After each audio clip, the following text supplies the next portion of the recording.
Hello and welcome back to the LARP News podcast. As always, it's Millie and I'm joined with Ian. Hello.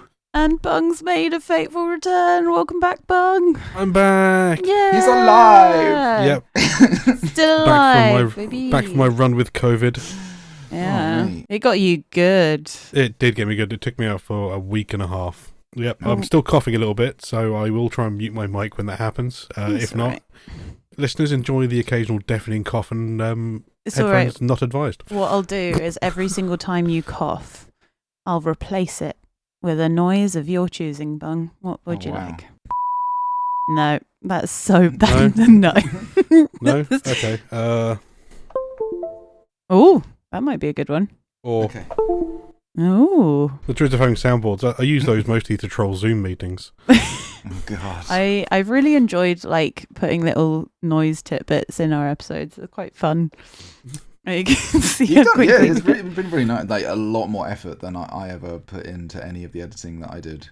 No, I really enjoy it. It's like it's also really fun to be like, what can I do here? Let's do this. It's fun. But we are here to talk about Sunday, E4 Yes. 2024.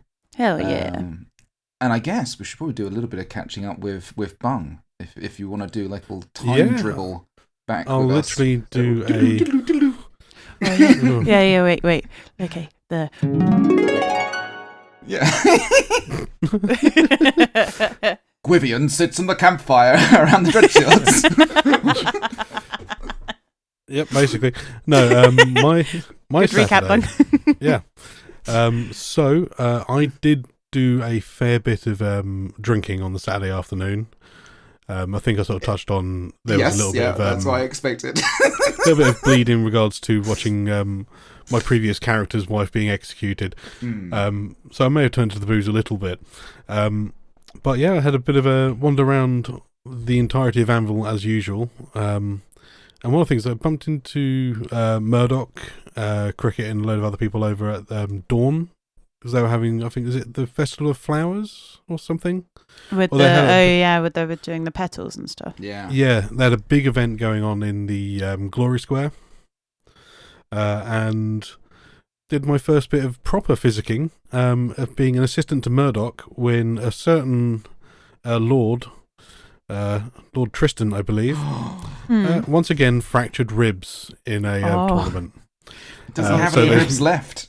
I don't think he does. There's me and Murdoch basically having to break open his sternum to fix his ribs. So it's like basically all of us holding the dagger, the other slams on the top of it to break things open, get inside, try and fix him up.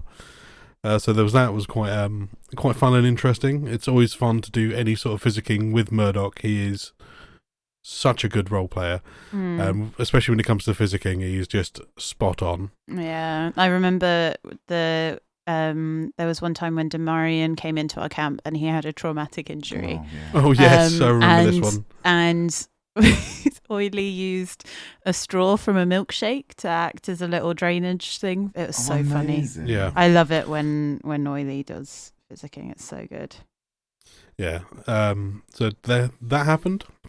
I then went around drinking with a few of the Dreadshields and others who sort of around that camp. Some of them were former Dreadshields with new characters. And basically was getting more and more aggravated with how low everything is in Anvil. And basically that is going to be becoming a character trait of mine, which is that Anvil hates changelings, mainly because they're making me bow whenever I'm walking in any establishment, including the toilets. As I discovered, the toilet block near Wintermark, as you walk into where the urinals are, there's a metal bar across the top, between like almost like a fake doorway, and I just walking through, just thinking, oh, it's an opening, clunk, oh, there goes back my head, because it's all interweaved with my dreadlocks and my headbands. So it's just like, and I had one of the guys outside just in fits of laughter because there's just me yelling, Anvil hates changelings at the top of my lungs from inside of the toilet block.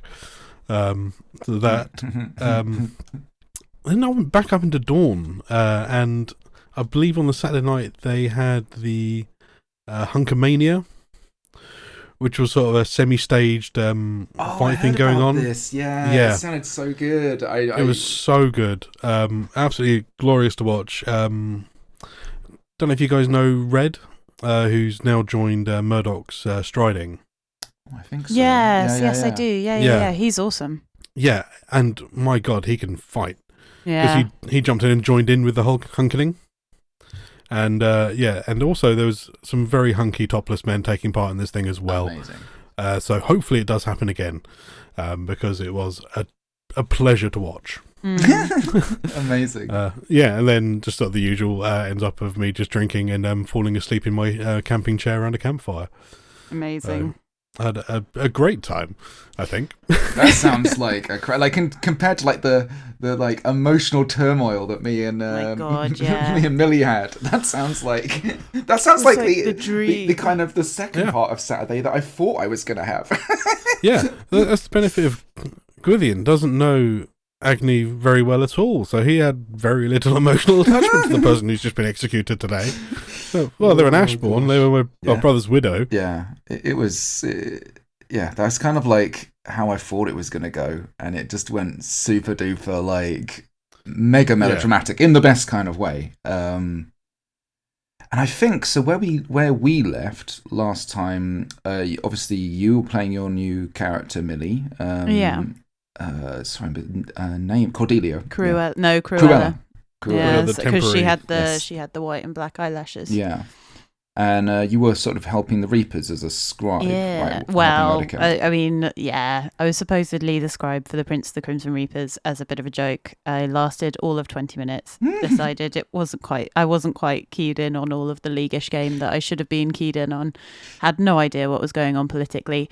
So very quickly turned tailed, jumped on a skirmish, jumped off the skirmish, got drunk, had a lovely time.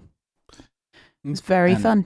I suppose, wow, like my main thing was that I got suddenly roped into like a juicy Black Scar plot. Juicy Black Scar plot. Oh yeah, which we was also inadvertently juicy. were part of the same plot, but Yeah. I was. Oh God, yeah, no, it was very juicy. Would you want to do you want to tell your bit and then? Well, we did. We told it all already on Did the we? Saturday My podcast. memory's so Yeah, bad. yeah, we did. We've Yeah, already okay. done it, my dear. Basic recap for everybody about what is going on, just to anybody to bring them up to speed. Basically, Sol, who plays as Farronfar, is the general of the Quiet Step. Was the general of the Quiet Step, and basically the idea was that they were going to make this move into Leafhaven, basically to go west. Mm-hmm. And they were going to do it, and they were going to do it alone. It needs be.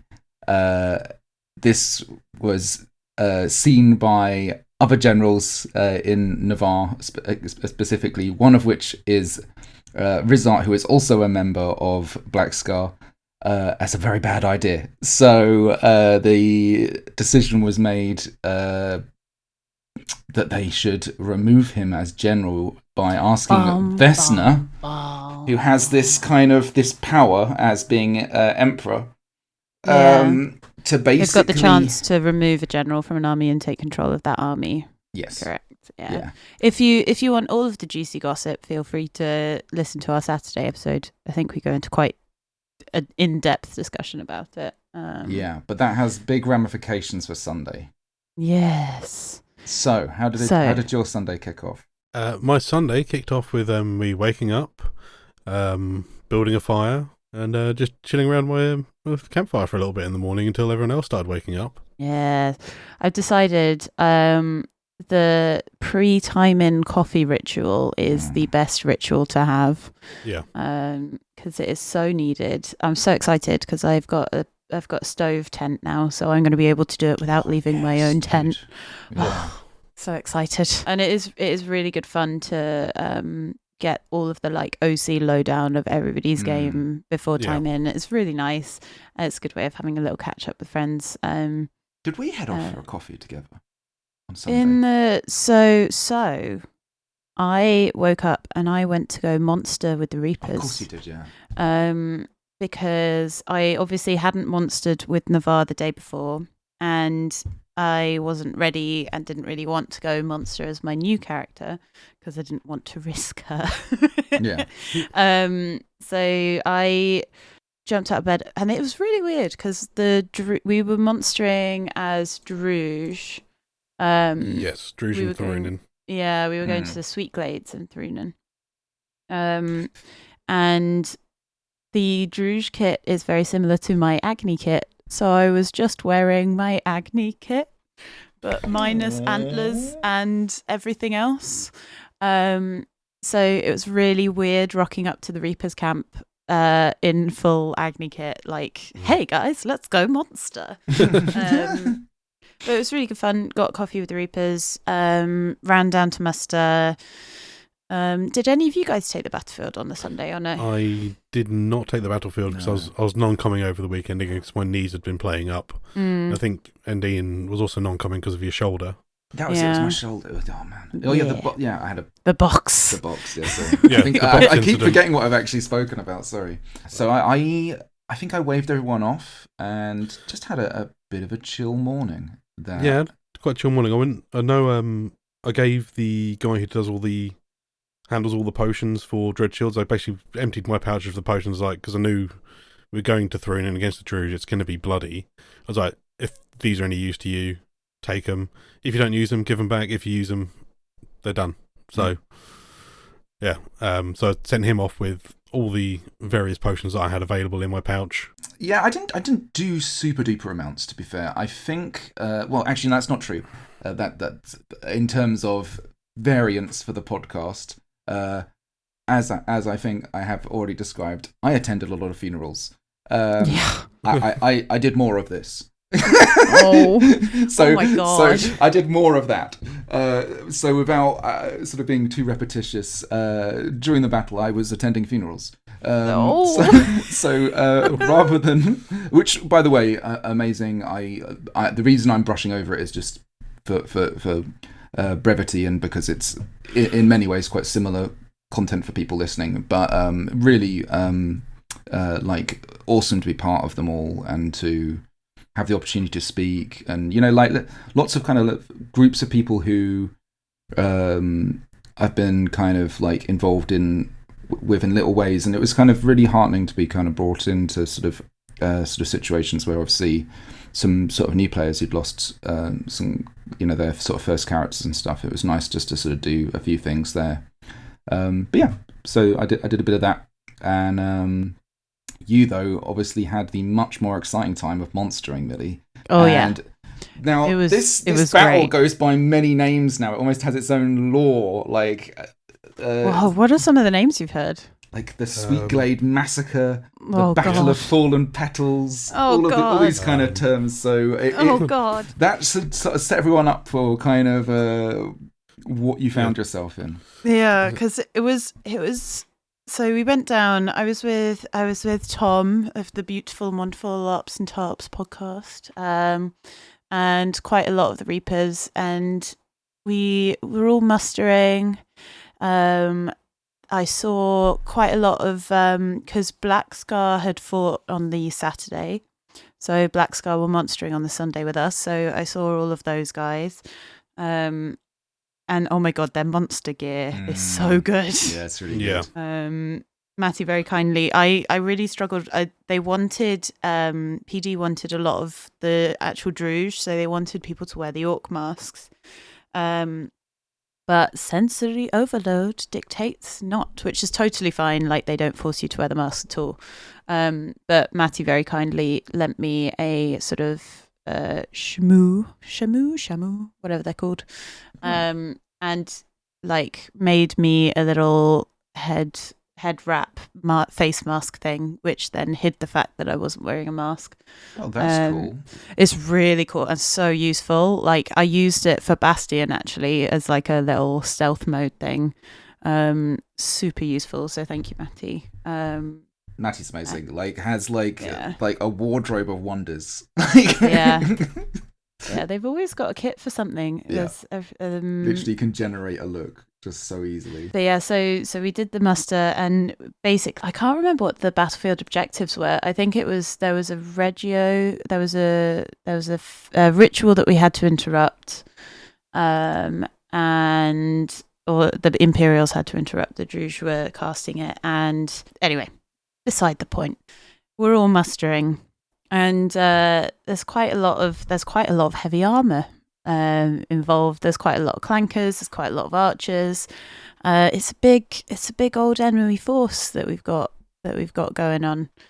And I can't remember specifically where I spawned in for the first time, but it was a lot. I think I died about 3 or 4 times on this battle, because we were just piling into the Imperial lines. Oh, that was it. I remember now.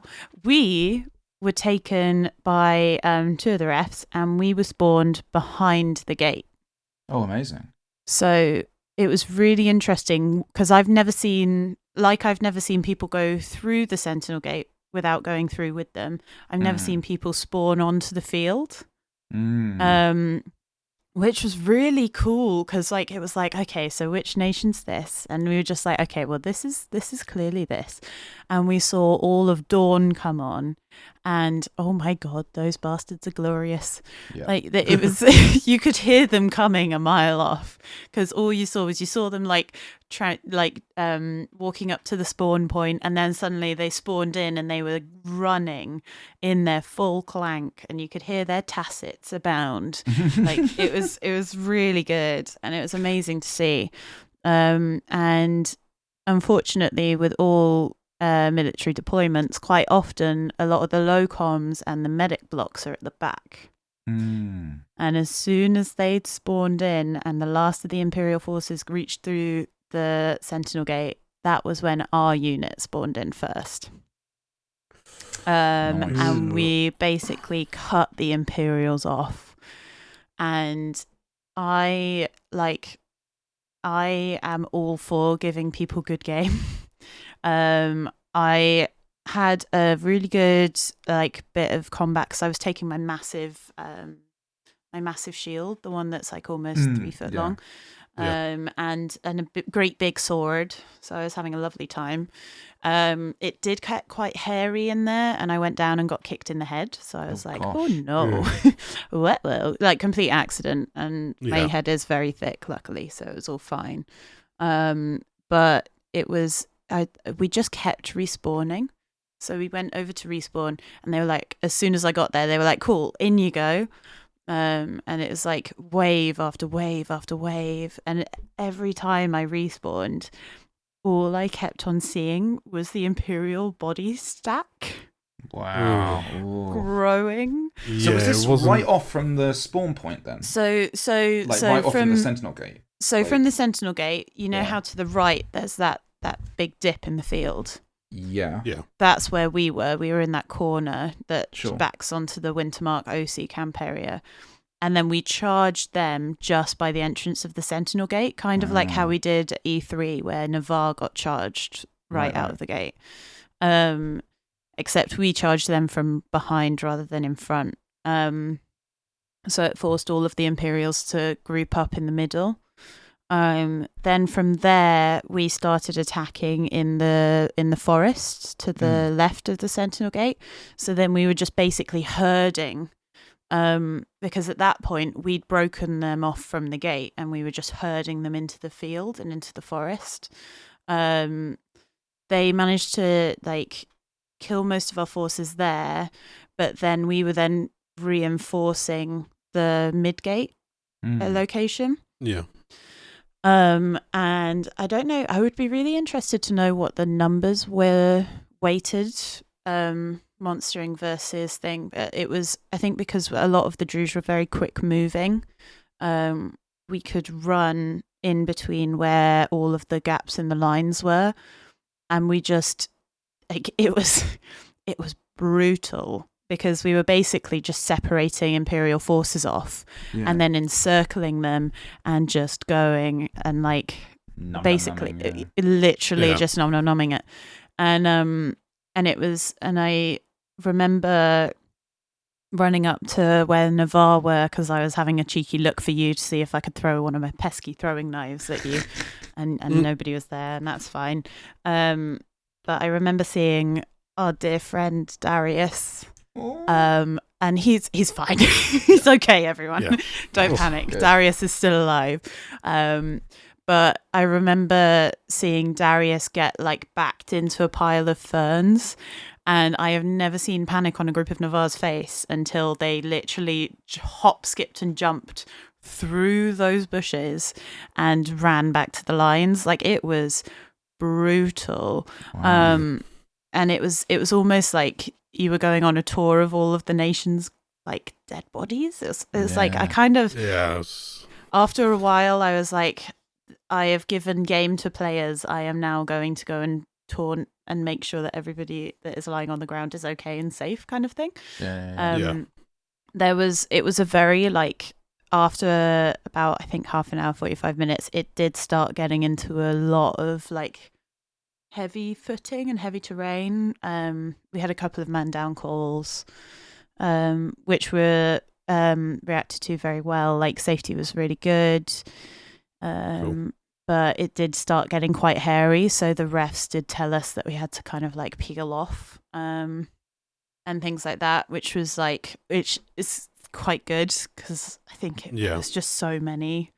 I remember, well, because obviously I do a bit of a wander usually if I'm not on the field. And as I was wondering about, I did spot a few people who I knew had taken the battlefield walking back already, and I'm like, look towards them, and there's just that little shake of the head, and it's like, oh fuck.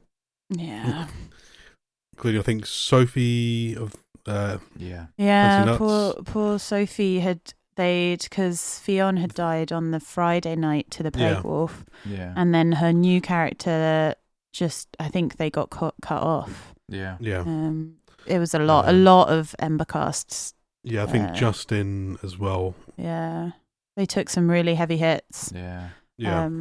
And I think it's like the high risk element of the combat at Empire can be one of the, like, it keeps you invested in your character, doesn't it? Yeah. But it also kind of, like, talking about it now, I'm kind of like super uncomfy. I'm like, because like I think they talk about it a lot on LARPs and TARPs. It's like the whole attitude toward monstering.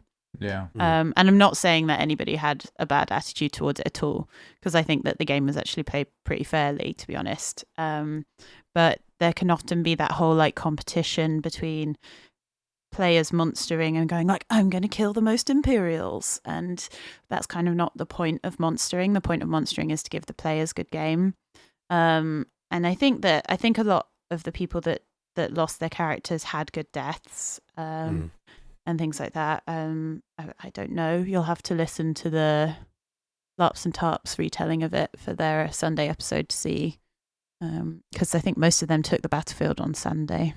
I think it's a tricky one, isn't it? Because like I try basically, to be honest, I just try and play my monster like they are a person. Yeah. With the fact that they don't want to die, and they, depending on the nation they're from, their version of what it is to go out fighting, sort of shifts. And like, if I'm a Druge, I do, I love being like the sniveling kind of like absolute git who, when you finally get him, is like, oh no, like pleading not to be killed because he's actually just a complete coward. Like, I love that sort of stuff. But when you're a Jotun, you're like, you're walking around, and it's just like, but at the same time, like how I try and treat like the combat honestly. Like I am trying to fight not to necessarily win, but because my character as that monster wants to survive.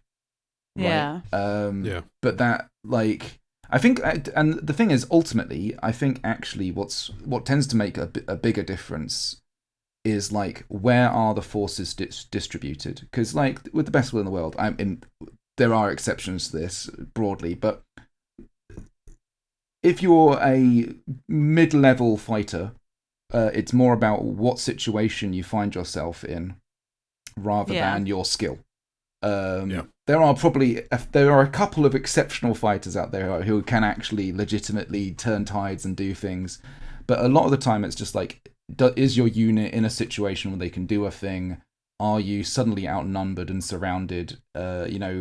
Has a group appeared in a particularly difficult place and all that kind of stuff? And battles can turn very, very quickly just based off like 20 people in an awkward situation at a bad time. And then all of a sudden what seems like it could have been like a really big success can be like, oh, actually this was a disaster, right? And it's like, I think often as well, there's a slight competition between nations that is kind of fun, but at times it can seem from the outside a bit sort of unhelpful. You know, if you've like, oh, this nation isn't as good as this nation on the field and this kind of stuff, and you know, when such and such a nation is monstering, it isn't like, and you start getting into these kind of conversations, and it's like, well, actually, it's probably a lot more about the situations that groups of people were in at a time, because by and large, that isn't really like that. To my mind, that tends to be how it actually goes, right? Like, so I don't know. It's a strange one. I mean, I've often had that sort of thing where you walk around, you see a bunch of like dead Imperials, and it's a very sort of strange feeling. As you were saying, like as a monster. But I try and just like you were saying, like I try and give like good game, like talk to them, and like I think that's just like really helpful. Like acknowledge that there is still an experience for them going on. I think it's like part of the reason why it's so good is like a character's death can then create ripples of game, right? So it then creates game for their group who need to either come in and recover the body or just like try and heal them, bring them back, and things like that. I think some of the examples of what I saw on that battlefield were incredible. Like there were groups of people together who were like whole like houses and groups within various different nations. They were like dying together and being together and having these really beautiful and human interactions, which was really nice. Horrible, but it was beautiful to watch. And I think it was good. I think it certainly created a lot of game for certain nations afterwards. Yeah, I mean, I think that is the other thing. Like a bunch of immortal heroes running around is ultimately quite stale, and these kind of deaths and these big moments, especially these huge battles that have massive stakes and huge losses and all those kind of things, like they are extremely dramatic moments, and they generate a lot of game. You know, so it like, and you know, we kind of go for like the big feelings a lot of the time, right? That's kind of what we're there for, in a lot of ways. So it's such, but I think the thing is also every single character death is a very personal thing. Yeah, exactly. And how it happens and the way it feels like it happens, and all that kind of stuff. So it's like it's very hard to talk about it and not like on a mass thing, like, you know, if you've got like 50 people dying, well, there's 50 different experiences of what that was. Yeah.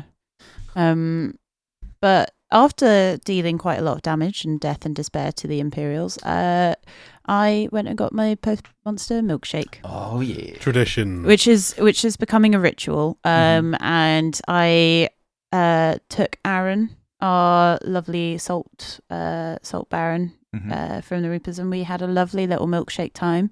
Oh, nice. It was wonderful.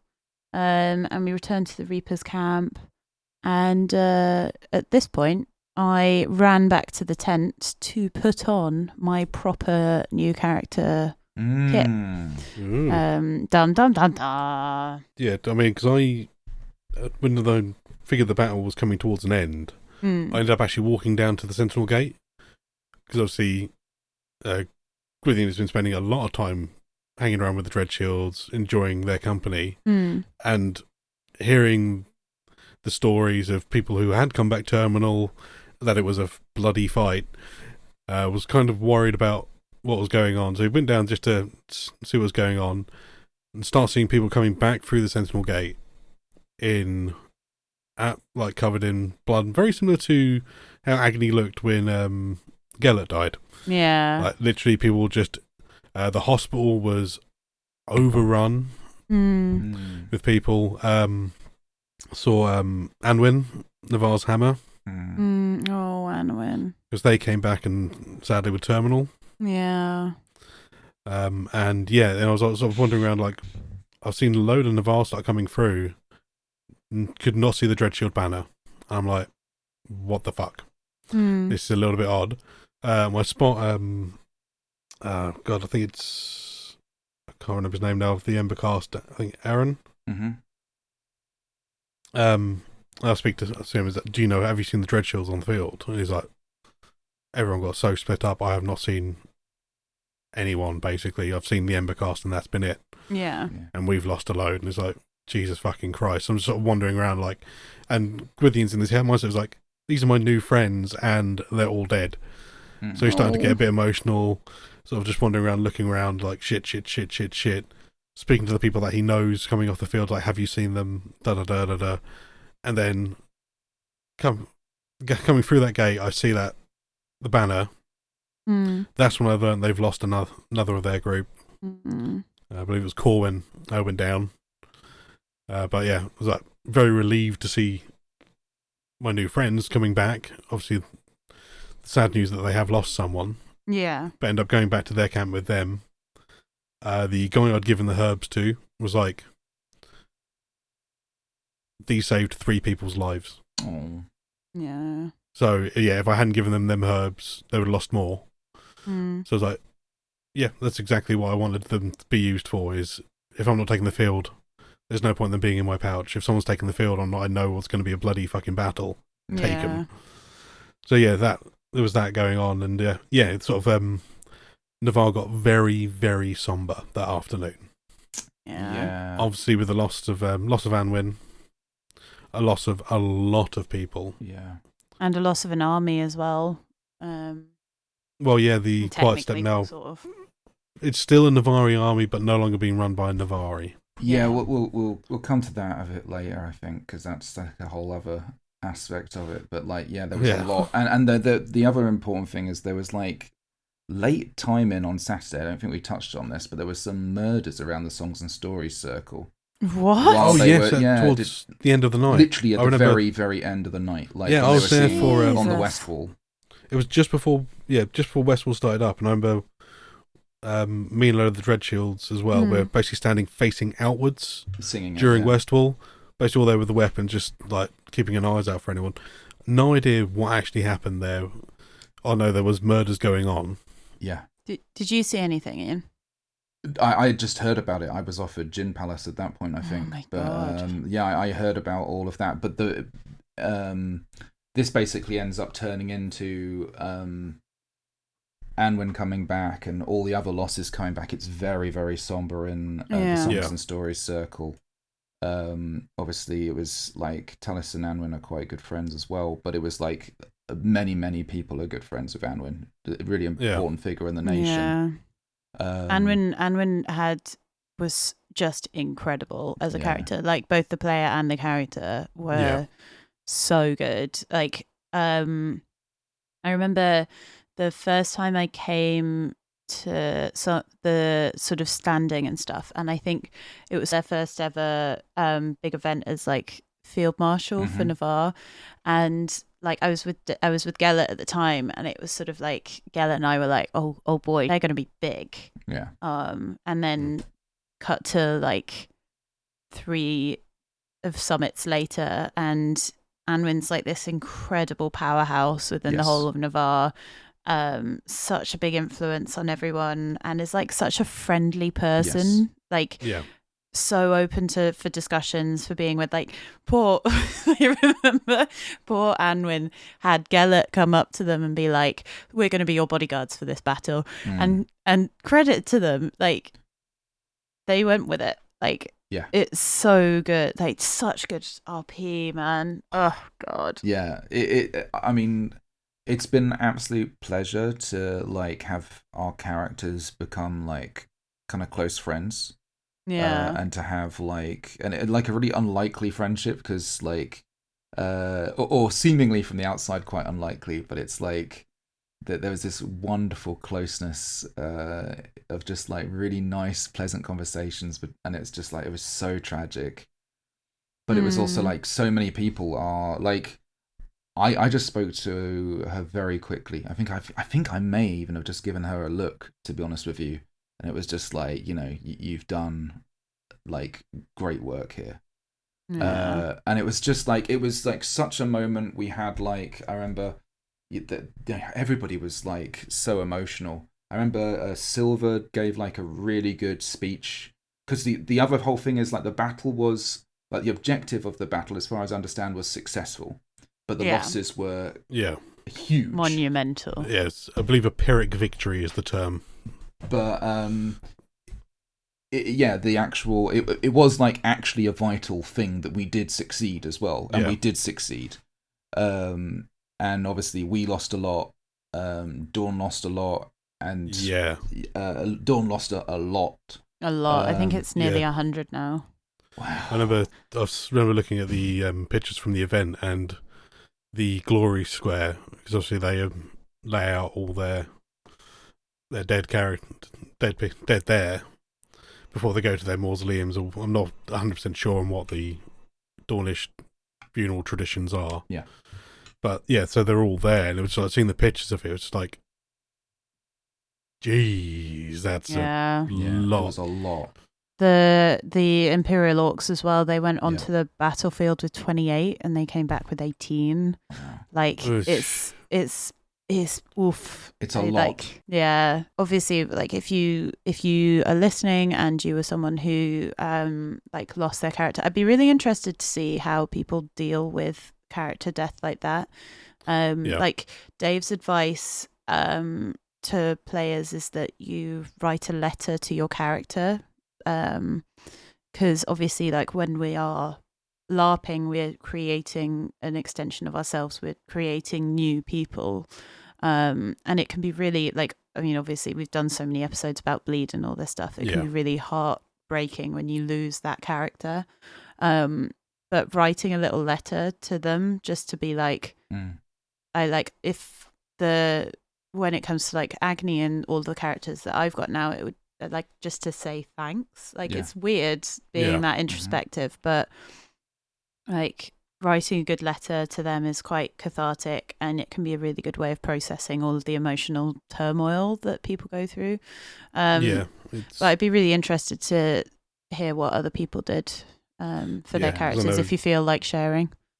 I know when I lost mine at E3, I had a bit of a spiral mentally afterwards. And it's one of the things like, especially because I mean I've been playing him since 2018.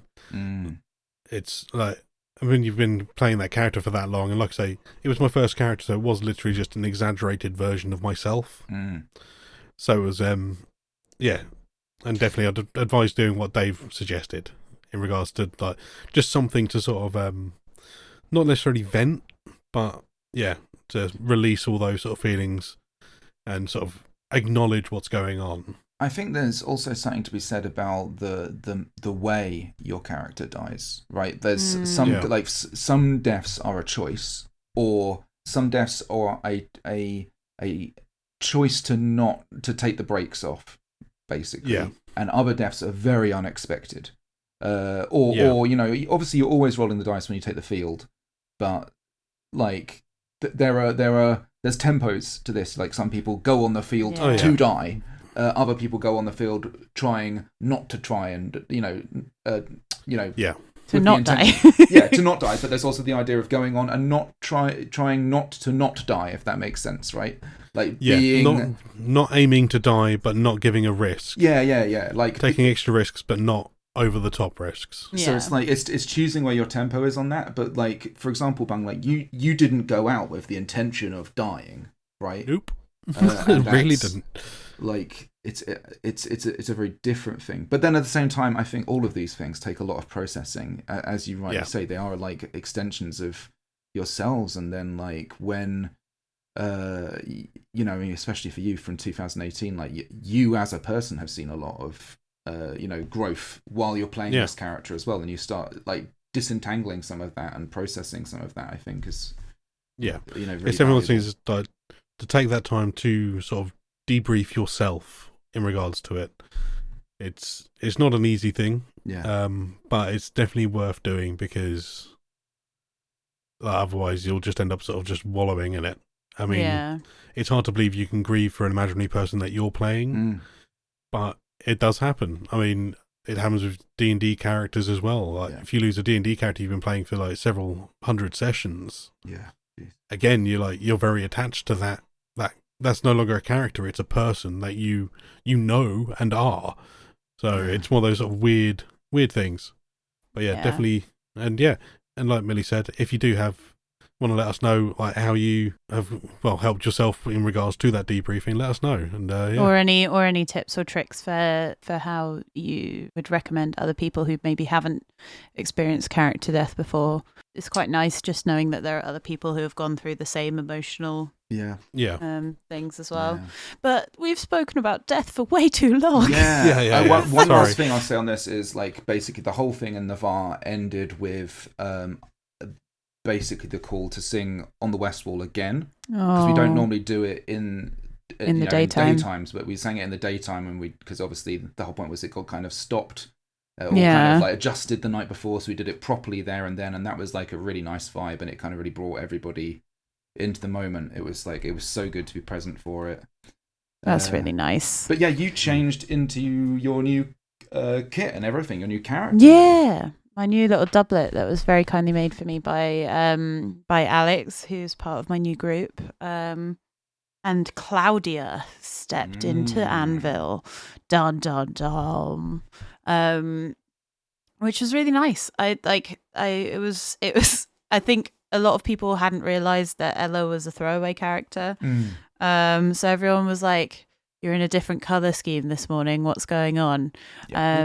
So a lot of new reintroductions, and just sort of chilling out and decompressing after what was a very hectic weekend. But it was really nice because we've got Alexandra and Victoria, and Gordon and James, game creator for Bastion, in our little group. Nice. And there's a few other people as well who I'm sure I'm missing, but I'll fill you in with the gossip as and when it occurs, dear listener. And we had a lovely time just introducing ourselves to each other, getting introduced to all of the houses around the league, because those guys know everyone, like the whole Dagans, the Reapers, the first Spark Carter, the Jolly Jackdaws. It was really nice just to get shown around the league, and learn about it from people who've played that game for a really long time, which was quite nice. What were you up to, Ian? So more death, more funerals. That then transitions into I head down to Dawn because I hear things are pretty bad there, and I'm obviously a glutton for punishment, so I head down that way. Clearly. En route, I bump into Riz, and we have a bit of a talk about what transpired the previous night, and he's heading off to MC basically to make to plot out whatever they're going to do over the military campaign in downtime. So Talis is like in a terribly torn position where like there's you have this situation where oaths that you take, what do you do when they come into contest with each other? Like what oath do you follow when you have to choose between striding mate, fawnborn, nation, empire? What is the thing, like good, like how is doing the right thing important? What principles do you stand by, and all of these kind of things? And I guess the way I've been playing Talos and the way he's grown is he is a very principled person in that sense. Like, he tends to lean on the idea of, or I'd like to believe anyway, that he leans on this idea of he will make the sacrifice and do the things and bear the consequences thereof. So he has this kind of, like, he respects it to a certain degree, even though, like, Farron is like a son to Talos, basically. Yeah. And, like, the betrayal is, like, pretty extreme in that sense. It's like, it's a very interesting position to be in, because also Riz is, like, a really good friend of Talos's. He's literally the guy who, when everybody in my own striding even was questioning my loyalty, he's the guy who incited me in front of everybody and basically declared that I was Navari. So it's like, it's a pretty, like, tangled web of RP that is woven. And I am, by the way, I am a very minor figure on the periphery of everything that is happening, because this is very much Black Scar story. But it was just really interesting to be in this position, because also I was thinking, I was very much leaning in the direction that I might join Black Scar. Because obviously with all of the losses and stuff, and I've got good friends over there at OC, but also a lot of good friends there IC as well. I was like, and then, well, we'll get into it. So basically, I walk Riz there, and that's like, okay, we have this kind of fairly deep conversation about, like, you know, choosing the path and all this kind of stuff. You know, I'm very philosophical in my way, you know, and then run into Farron and Isa and all of the rest of them, and they're hanging around outside. This is also, just before this, I saw Tristan and just all the Dornish stuff. Incredible RP and vibes and stuff over there. Like, the powerlessness in the face of, like, just such overwhelming loss was just, and like the sort of the strength and resolve and all those kind of different emotions. It's just like, oh, it was a lot. It was a lot. But anyway, so basically stepping from that and then seeing all of the Black Scar stuff, and there's Isa with a bowl of blood, and oh my god, like, and basically they're gonna fucking kill him. Right? They're gonna kill him, and I'm like absolutely freaking out internally, because I'm like, this is terrible. Like, firstly, you're gonna kill him, and then you're all gonna get killed. Secondly, like, this is really bad, right? And thirdly, like, where do my loyalties stand? What is going on here? Like, how can I be in a situation where I have to make these decisions? Like, just inside my own head, right? Bear in mind, I actually have no power here as well, which is the whole other thing, which was just, like, so compelling to be on the outside of this situation, just watching it. I have this little bubble blower, and I was like, I have this kind of thing where I will take my bubble blower, and I will bubble blow it like I'm an anxious smoker, essentially. And I just, but my bubble blower was broken. The little hoop on it was broke. Oh yeah. And I was just like, just having a little internal panic. So they get oh mate. So Farron turns up, and they manage to get Rizar out, and the conversation is, like, super fucking heavy. I'm not going to do them justice. I'm sure there will be a Shattersong Diary covering a lot of this. It's very much live game at the moment, isn't it? It's like, I think Matty put a post out on Facebook saying, anybody who's ever known Rizard or is even acquaintance, like, please reach out to Isa and she'll send a letter. Like, oh my gosh, spice. Why so is Isa? It is just so crazy. I'm so excited for E1 to see what happens. I think it's going to be incredible. So I will, like, it's such good RP, I have to talk about it. But obviously the prerequisite of, you've heard this out of character, anybody bringing metagaming into Empire will be thwacked with a heavy stick. But there are some times when certain quotes just stick in your head, and they're just like, they just live in there now. And so having Riz basically, and like having Farron basically say to Riz, like, you know, you never spoke to me first. And then, like, you know, ask me what I would have done, which was basically, would I have gone in? Because basically there was another piece of information that Farron wasn't aware of, there's a group of other, like, allied force in there. I can't remember the name of them now off the top of my head. But basically, if he had gone in, that would also be essentially declaring another war. Jesus. So it was a bad idea in lots of different ways.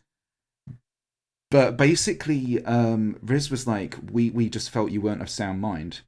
And it got super spicy, and then he's God. and then they were like, and he like gave a direct quote of Farron saying something like, "I'm going in and I don't fucking care." And then and it was just like, and then Farron was like, God. "That does sound like something I would say." Yeah. But then it was like, he was like, and he said, then Riz was like, again, like, we felt you were emotionally compromised, and then Farron just said, "I was." And it was like, oh my God. And I was like, what are we doing here? Why would you and admit to that? And then Isa, I just remember, just said it just in the most pained way. Because bear in mind, Isa is like literally in Rizart's striding. Right? Yeah. So the betrayal is like very keen there. And I just remember her saying, like, in this most pained kind of way, just like, you can't forgive him. It was just like, just stormed off, and it was just so emotional. Like, the RP was just kicking off. Yeah, I think great. the overall theme of E4 2024 is loyalty. Loyalty. It's like, it's because it's such an interesting. Because this is a question I want to pose to everybody, like, listener, everybody, you guys here. If a similar situation happened within, like, our group, and, like, something like that happened, like mass betrayal, because, like, Talis, I find it really interesting that you talk to Talis, Ian. Yeah. Hello, Ian. Like, the whole thing about your relationship with Riz versus your relationship with Farron, and like that whole, like, the scales of your brain, and like the whole thing of, where does my loyalty stand? So, this was it. So I just had like this whole thing. I was like, I can't join Black Skull.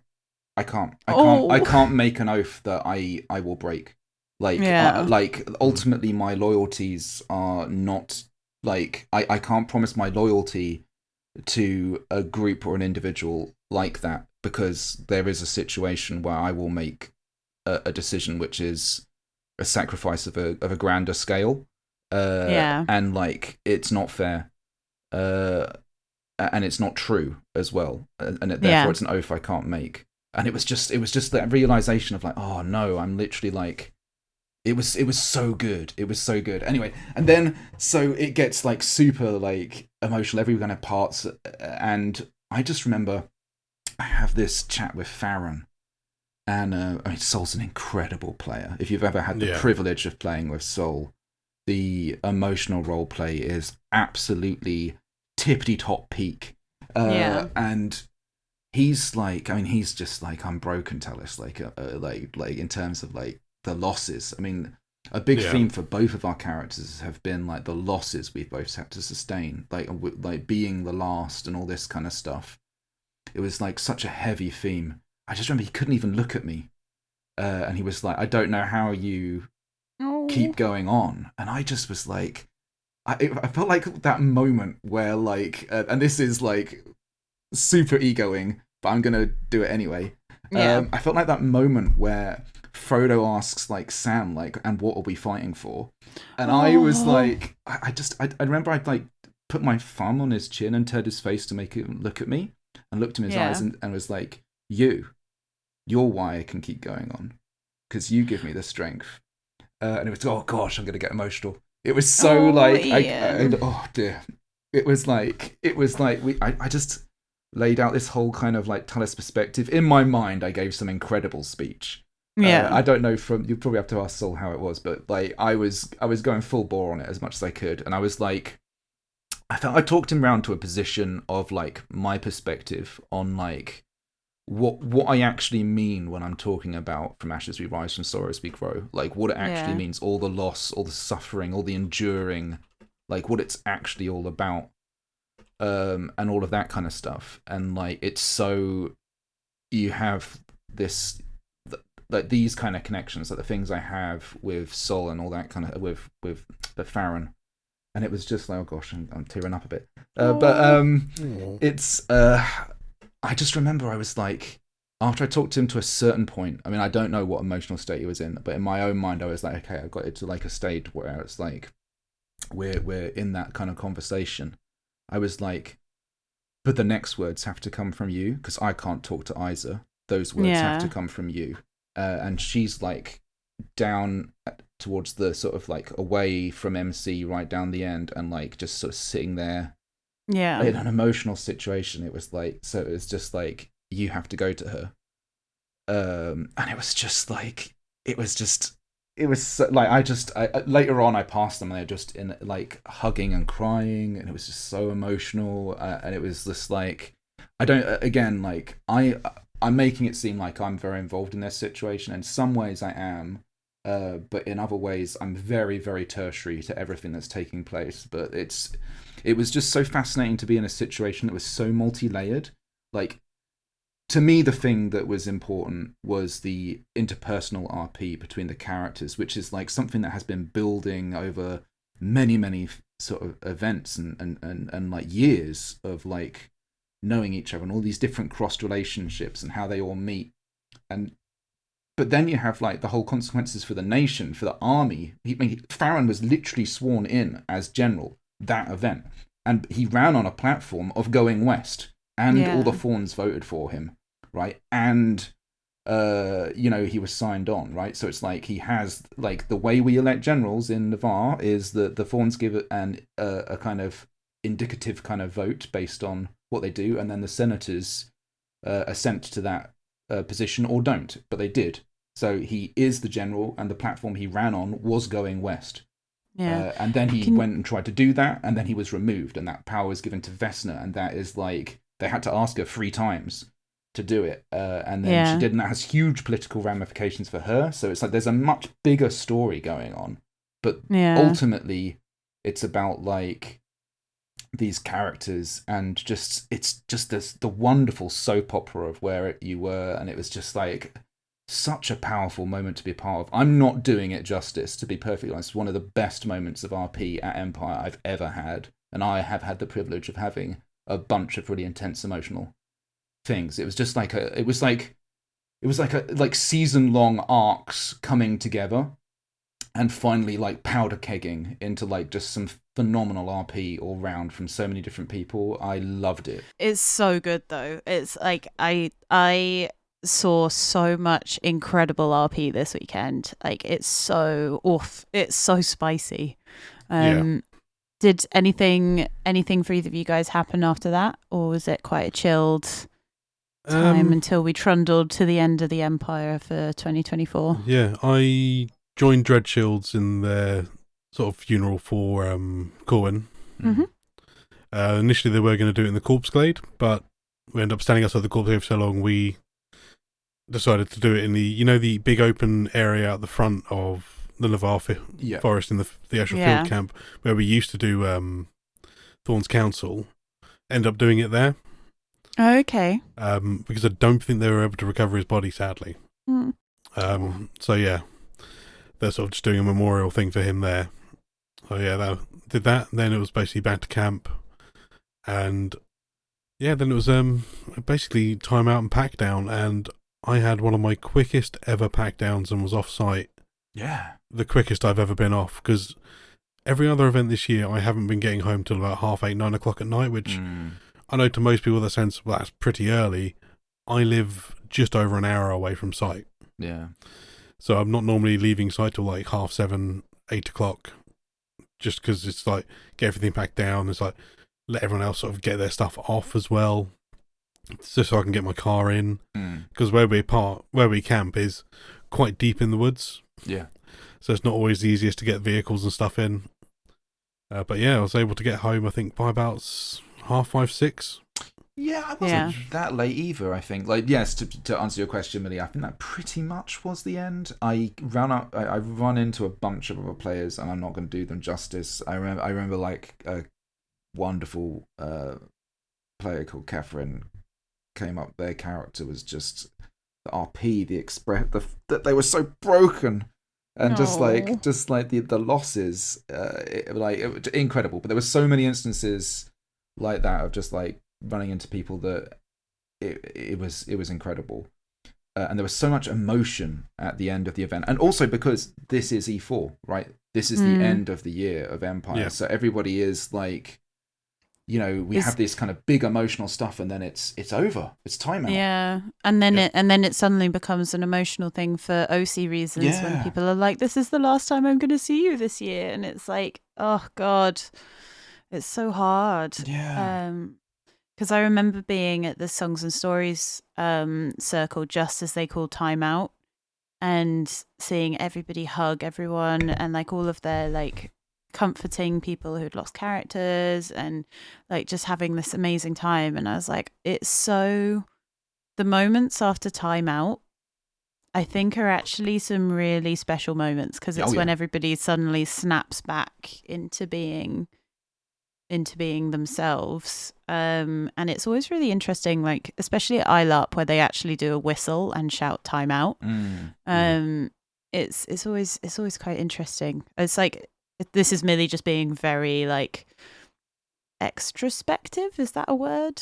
Like overly aware of other people, because you've got interest. I'm gonna Google be my friend. But yeah, oh my God, it is. Makes sense from the word. Examining what's there we go. But yeah, it's always really interesting to look at it. Should we do a little think back over our year at Empire? Let's see how far we're at.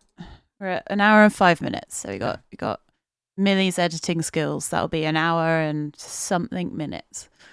Yes, I mean, looking back at the year, I mean, it's a journey. It has been an emotional year. I don't think I have not had a single event this year where I haven't lost, well, character-wise and OC and IC friend-wise, hasn't been character loss. Well, not character loss. Because E1, Demarian, who I encountered him walking in at time in a terminal state. It's like, you absolute fuck. Yeah. I love you, Angus, but you bastard. Obviously, E2 was the loss of Gellert. Yeah. E3 was also my own character. Mm-hmm. And obviously E4 was the wonderful Agni. Yeah. There was a lot. A lot went on. A lot went on. So it's been a very sort of emotional little roller coaster, really, because there's been the highs of like all the good times we've had as well, like getting to go see the eel milking again. Yeah. Eel milking, like hilarious. Always a good shout to go see that. And but it's been one heck of a year for Empire. Yeah. So should we end on a sort of more positive note and go, what is the moment that you are proudest of Empire this year? Like that, I'll give you time to think about it. Because it really does need time, doesn't it? In the meantime, I'll plug a little thing that we're going to be doing at the end of November while you two think about it. And that is our Stand Up to Cancer raffle. It was something that Dave and Ian did every year, where you guys did a big raffle throughout all of December. Thank you so much to everybody that's donated prizes or ideas. You guys are incredible. We're doing things a little differently this year. We're going to launch the raffle with a 24-hour live stream on Twitch. It's going to hurt, especially because I'm going to finish 4 weeks of very intensive shooting on the Friday. It's a bold scheme, Millie. It's a bold strategy, Kat, and let's hope it pays off for her. So it's going to be a big one. I want this year to be incredible and wonderful. So we're going to launch it with a stream full of giveaways. 24 hours, getting loads of LARP content creators together, just celebrate everything that is LARP. Talk to some LARP creators. So if you, dear listeners, have a LARP that we don't cover on the podcast yet, or you want some of us to look at it, send us a message, comment on this post, and I'll try and reach out to people and learn about their systems, and we'll grow this little family that is the LARP noobs. Yeah. I better tidy my room up a bit if I'm going to be doing stuff on live stream. Yeah. or just do a green screen and do. I don't I've got even a big know what pop-up I'm going green to do screen. yet. I'll I'm. come up with something. Don't worry. We'll sort something out. But yeah, keep an eye on our Facebook page. Liking our Facebook page is the best way to keep in touch. I try and post on there at least once a week with episodes and also just fun content. So, proudest moment. Yeah, all right. It's hard to nail it down to a moment when specifically this happened, but it reached this point of just general Talus vibes where I really felt that like I had become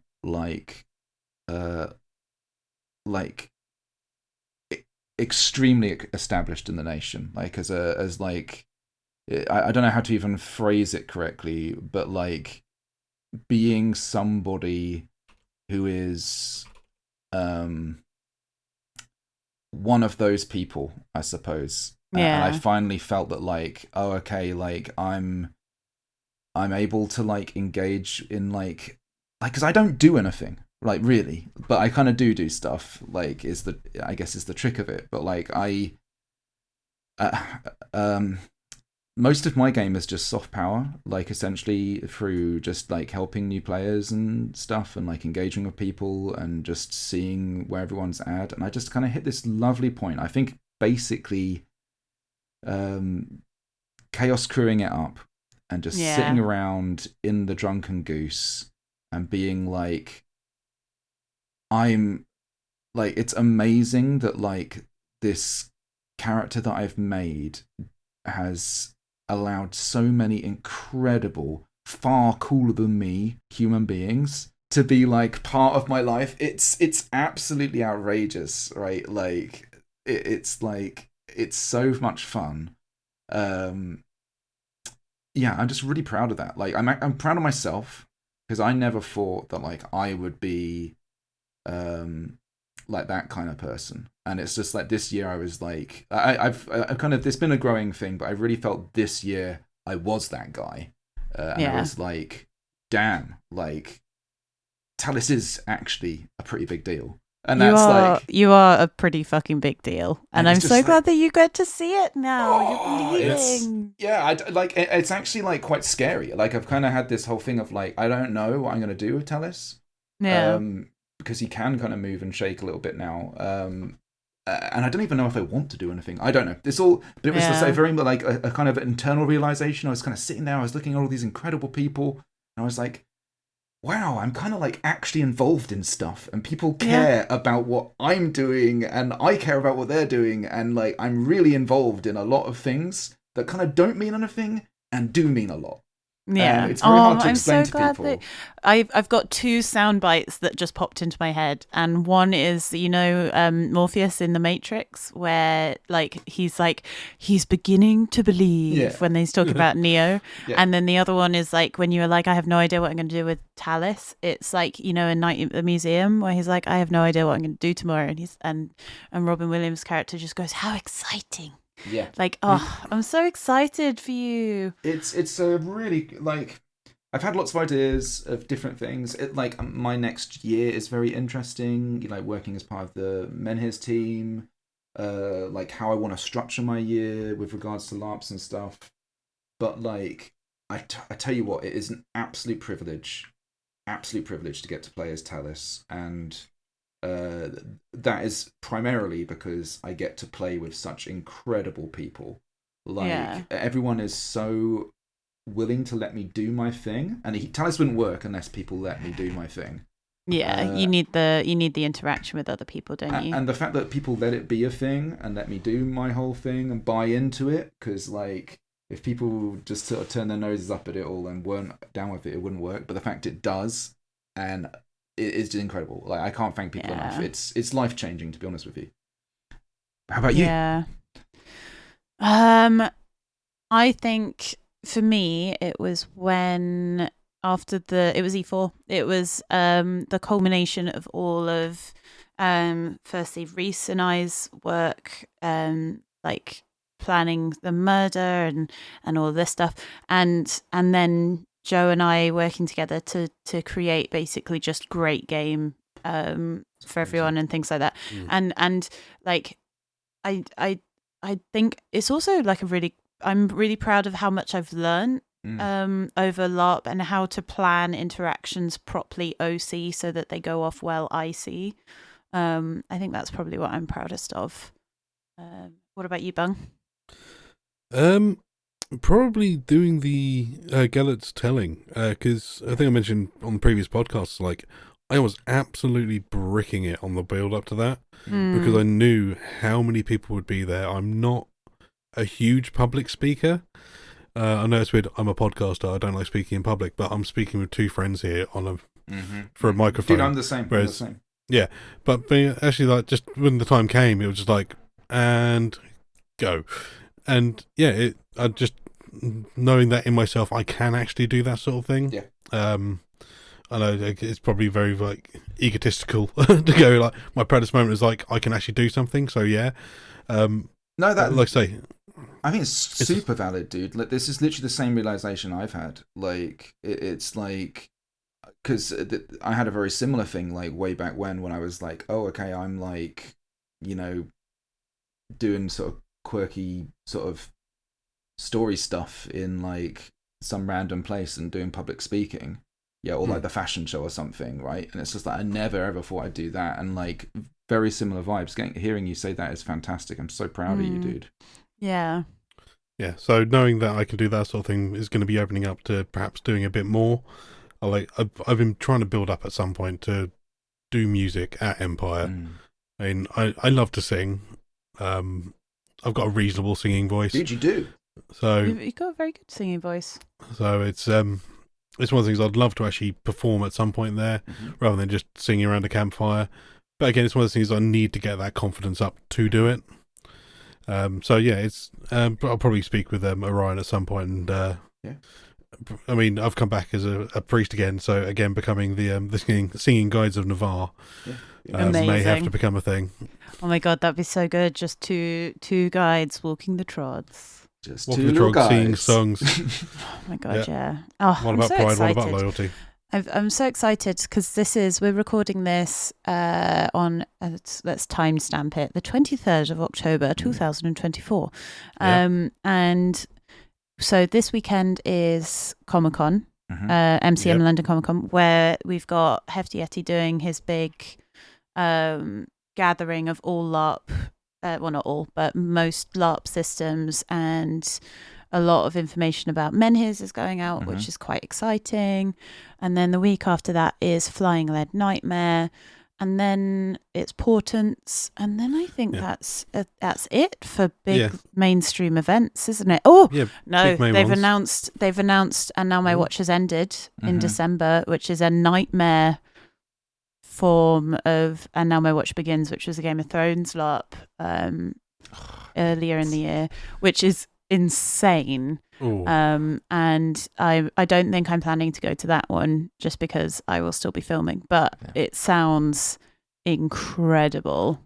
I think like looking at iLARP's calendar for next year, it's a spicy calendar. Oh my god, it's going to be, I'm so excited for 2025 now. Yes, it's going to be, it's going to be great. Yeah, my bank account is already sweating. Yeah, I mean, this is the big, I'm not sure how to even go about structuring my next year. Like, I can do like, 6, maybe 7 things a year. So it's like, how do I do that with like the fest LARPs I want to do, and like I want to do a lot more iLARPy stuff as well, and sort of more bespoke LARPs. So I'm gonna have a proper think. It's amazing. Yeah. So yeah, I honestly don't know what I'm gonna do, but wow, what a year! What an incredible year! And what an incredible year of Empire. Like, yeah, I think we'll do an episode after all of our, because Ian, you and Matty have recorded episodes for Dragon's Feast, haven't you? So after that one, and Bung, you're going off to Hunter's Feast. There we go. Yeah, Hunter's Feast, which is also this weekend, because you were going to come, but now you're off for the MCM Expo and stuff. Well, no, I'm not. I am recovering because I am knackered, very, very burnt out. You work too hard, and then you do all the work for the podcast. I don't know what you're talking about. One of my proudest, Millie. Fine. Yeah, one of my proudest moments of this year of Empire is how well Millie has done. Yeah, just managing this podcast. Oh no, quick. No, take this compliment. You have done an amazing job, and I mean, I raise my glass to you. Right, thank you. Have nailed it. Thank you. Finally, we may or may not have managed to create one episode where the levels are even. My voice is an absolute nightmare of peaky. Oh my god. Peaky troughs.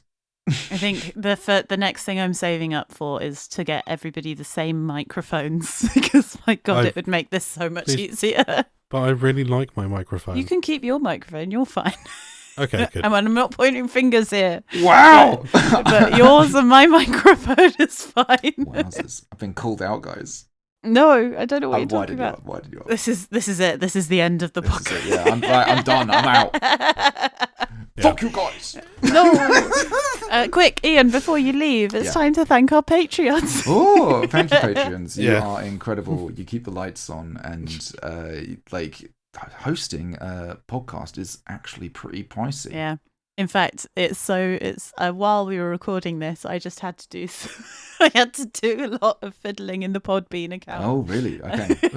It's all fine. We were almost shutting down. Oh, emergency. We were, but we fixed it. It's all right. I'm sure Millie and Bung will have also their IDs and stuff in and yours. Oh, well, that's very kind. If you want £15 off your Empire ticket, feel free to use the codes in the description below. You may choose of 3, either myself, Bung's, or Ian's code.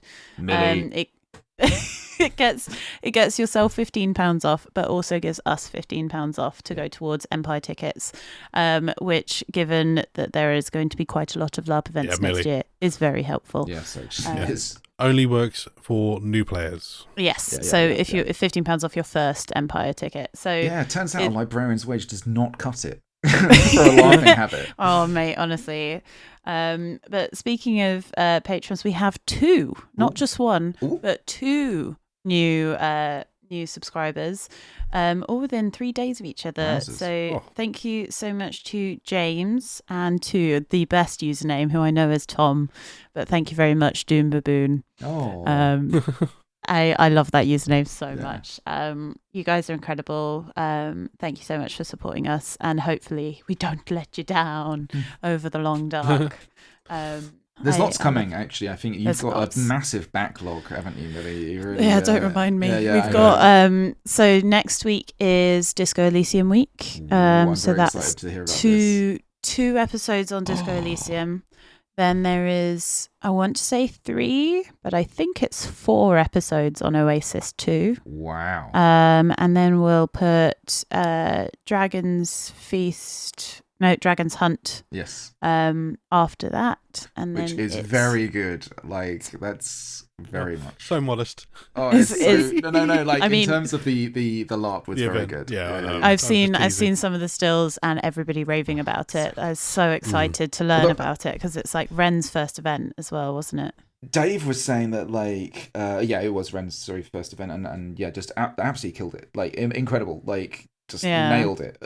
But Dave was saying that, like, Disco Elysium was the best LARP he'd ever been to, potentially. It sounds incredible. Talking to Dave about it, I wanted to jump on a plane. He's currently in Florence. Yes. Or going to Florence either today or tomorrow, so that's exciting. So he's doing another one. And then Oasis 2 sounded like it was incredible as well. So I think there's probably a lot of incredible LARPs that you're going to get some amazing episodes on, hopefully, because it's all going to be. And then we're going to get Thank you. We're going to get some introspectives on Curious Pastimes and Eldritch. And I think if that doesn't take us up to the new year, we'll then do a new year look ahead. I'm also talking to a few people at PD to create a LARPers 101 guide. So it's going to be a busy year. I'm very excited. I love this podcast. Oh, I'm really pleased that you've enjoyed taking it on, because we did kind of like, when we kind of decided me and Dave were going to take a step back, like yourself and Bung stepping in, it was just so nice to know it was. Hey, I just turn up every so often. Millie is just Millie is like. Okay, let's stop talking about Millie and watch. But no. But like, honestly, like, it's been really nice. Just like, you've done such a good job. So proud of it all. It's really, I think it's fun. It's better than it's ever been. And that's massive thanks. Thanks to you guys. Okay, right. Quickly, somebody say the words. We're gonna have to think of new words, seeing as I'm now a Liga I and I don't know. understand what strength of the Well, empire. do you want to say some new words? Oh, Does your God. house have some words? Shall we Well- do ours? Should we just do it in? And that Yeah, Liga you in the can corner cut there me. can just Yeah, go, you can cut me out. All right, It's fine. We can do that. Strength of the empire. I'll pay you more. Wow, rude. Excellent. Love you Brilliant. guys.